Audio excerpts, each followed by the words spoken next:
There are very few people who will genuinely die for a cause that they care about. Very few of those people get that chance. Sadly, most of these people end up forgotten or end up on the wrong side of history. But there is one notable exception to the above statements. A man by the name of John Brown, a true bad motherfucker in every sense of the word. He was a man of action who went out of his way to do what was right. And frankly, we need more men like him. A man who stood tall in the face of brutal misjustices. John Brown was born on May 9th of 1800, and he lived a quiet life with his 7 siblings and parents, but the day that changed everything was when he was 12 years old and he was doing some work for a man who was friends with his parents. The man owned a slave and beat the slave with an iron shovel for one reason or another. John asked the slave why he was treated so heinously, and the slave said, quote, "Because I'm a slave." It was later quoted that this day is what made John Brown an abolitionist. When he was 16, he left home to study in order to become a gospel minister, but when his eyes became chronically inflamed, he was not able to continue his studies. He bounced around from one gig to another all across the country with his wife and his kids. He had lived a quiet life for years until he heard of the Bleeding Kansas fighting around that time, there was a statewide civil war in Kansas surrounding the issue of slavery. In 1854, he decided to move to Kansas with several of his sons. There he was an anti-slavery activist. Then when the headquarters of the anti-slavery activists, the town of Lawrence, was sacked, John Brown decided to take a more direct approach than his contemporaries. Brown was outraged by the violence of the pro-slavery forces and what he saw as a weak and cowardly response by the anti-slavery partisans and the free state settlers, whom he described as cowards or worse. The Pottawatomi Massacre occurred during the day of May 24th and the morning of May 25th of 1856. Under Brown's supervision, his sons and other abolitionist settlers took from their residences and killed 5, quote, professional slave hunters and militant pro-slavery settlers that were north of the Pottawatomi Creek in Franklin County, Kansas. In the 2 years prior to the Pottawatomi Massacre, there had been 8 killings in Kansas territory attributable to slavery politics, but none in the vicinity of the massacre.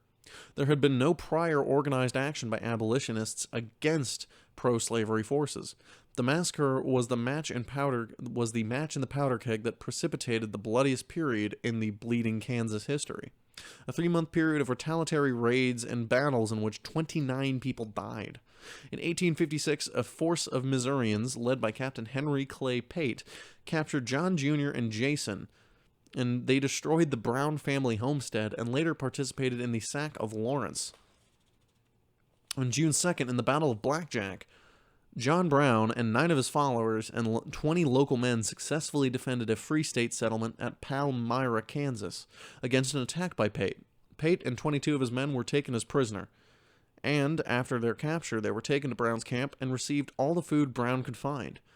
Brown forced Pate to sign a treaty, exchanging the freedom of Pate and his men for the promised release of Brown's 2 captured sons. Brown released Pate to Colonel Edwin Sumner, but was furious to discover that the release of his sons was delayed until September. In August, a company of over 300 Missourians under the command of General John W. Reed crossed into Kansas and headed towards Pottawatomi, intending to destroy the free state settlements there and then march on to Topeka and Lawrence. On the morning of August 30th, 1856, they shot and killed John Brown's son Frederick and his neighbor David Garrison on the outskirts of Pottawatomi. Brown outnumbered more than 7-1 and arranged his 38 men behind natural defenses along the road.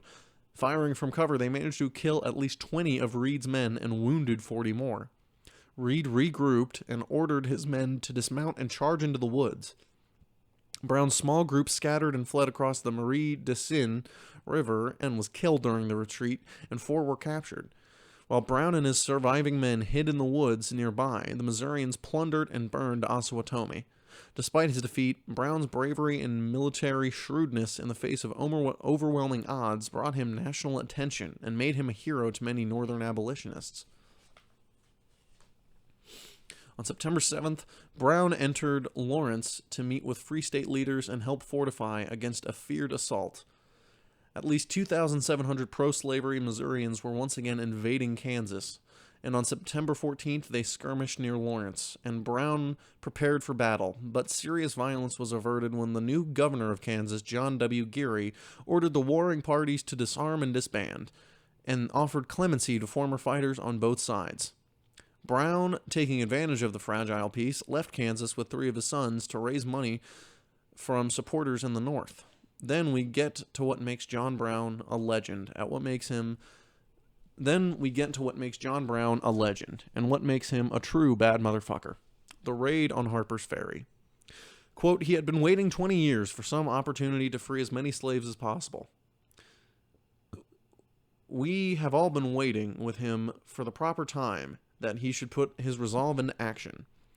Initially, the raid went well, and they met no resistance entering Harper's Ferry. John Brown's raiders cut the telegraph wires and easily captured the armory, which was being defended by a single watchman. They next rounded up hostages from nearby farms, including Colonel Lewis Washington, great-grandnephew of George Washington. They also spread the news to the local slaves that their liberation was at hand, and 2 of the hostages' slaves also died in the raid.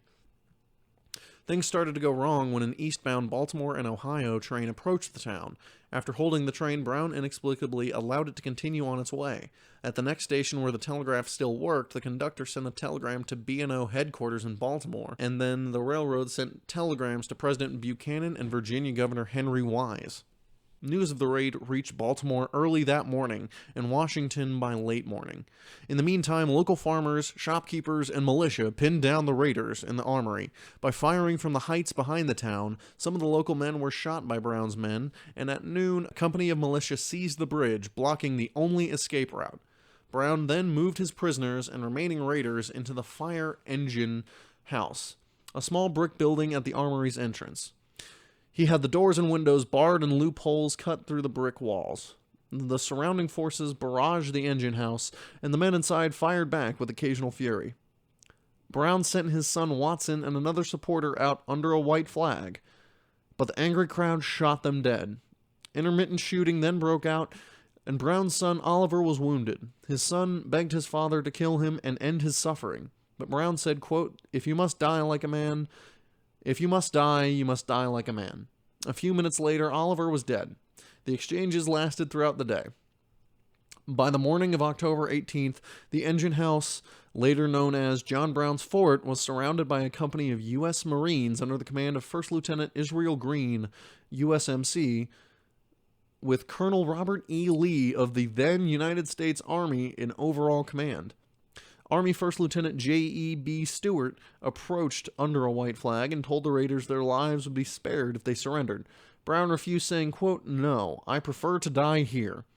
Stewart then gave a signal, and the Marines used sledgehammers and makeshift battering rams to break down the engine room door. Lieutenant Israel Green cornered Brown and struck him several times, wounding his head. In 3 minutes, Brown and the survivors were captives. Altogether, Brown's men killed 4 people and wounded 9. 10 of Brown's men were killed, including his son Watson and Oliver. 5 escaped, including his son Owen, and 7 were captured along with Brown. They were quickly tried and hanged 2 weeks after John. Among the raiders killed were John Henry Kagi, Lewis Sheridan Leary, and Dangerfield Newby. Those who hanged besides Brown included John Copeland, Edwin Copic, Aaron Stevens, and Shields Green. The trial was quick, and the execution date was pushed up to be as swift and immediate as possible. He was summarily executed on November 2nd, 1859. The best way to summarize the man would be to put his final words as the outro. Quote, I, John Brown, am now quite certain that the crimes of this guilty land will never be purged away but with blood. I had, as I now think, vainly flattered myself that without very much bloodshed it might be done. Thank you for watching, and I'll see you all in the next video.